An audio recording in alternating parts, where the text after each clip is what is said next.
Dapina, quelle analyse faites-vous de cette rencontre de ce soir, marquée par une défaite face à la Hongrie? C'est une défaite un peu dure à digérer, je ne vous le cache pas. Voilà, je pense que notre première mi-temps a été très difficile pour nous parce qu'on a joué dans la précipitation.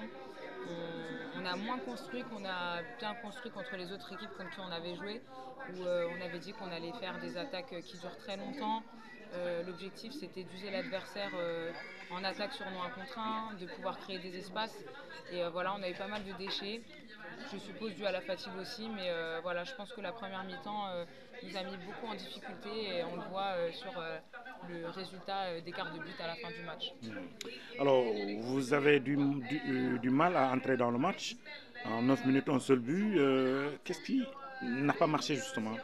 Bah, comme j'ai dit, on n'a pas réussi à structurer notre attaque, on n'a pas réussi à développer le jeu qu'on avait développé pardon, sur les phases de groupe.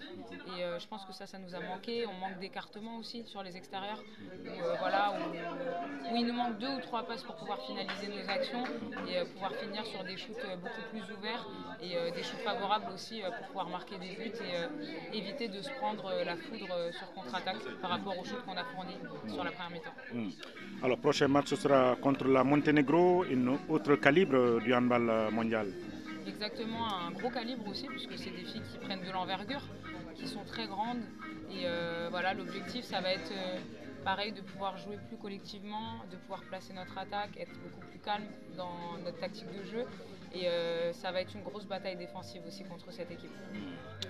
Alors, Raissa Dapina va jouer, sera très attendu pour ce match-là en tant que cadre. Alors, vous, en tout cas, cadre de cette équipe, vous vous êtes dit des choses? Oui, on s'est dit des choses, hein. On discute beaucoup entre nous, on fait beaucoup d'analyses vidéo, de retours vidéo entre nous aussi pour pouvoir ne serait-ce que régler certaines erreurs aussi de relations fines entre nous.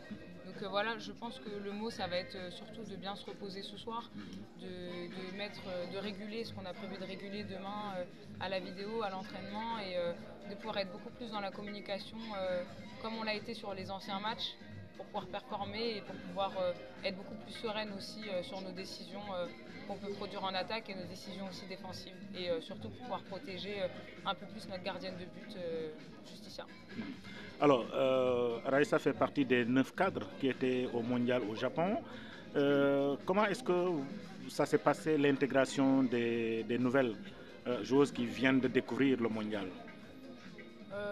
Je sais qu'on a une facilité dans cette équipe à pouvoir intégrer les nouvelles rapidement.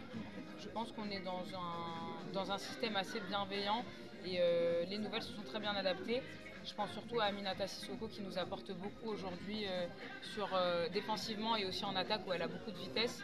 Donc on n'a vraiment pas de mal à pouvoir se focaliser sur les jeunes, qu'elles puissent prendre des initiatives.